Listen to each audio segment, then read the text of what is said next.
Rasul akram alayhissalom Madina-i Munawvaraga Makkadan chiqib ketar chog'larida Madina yo'lida duo qildilar. Allohumma habbib ilayna al-Madina kama habbabta ilayna Makka.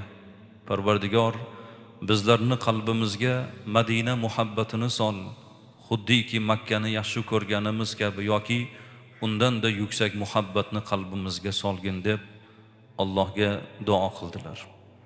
Alloh taolo shu duoni ijobat ayladi. Rasululloh sallallohu alayhi va sallamni shu duolarining ijobati o'laroq Rasul akram alayhissalom Makka fath bo'lsa-da, Makka ozod bo'lsa-da, Makkaga qaytib ketmadilar. Madinada qoldilar. Madinada yashab qoldilar. Madinaning muhabbati Rasululloh sallallohu alayhi va sallamni Madinadan chiqarmadi.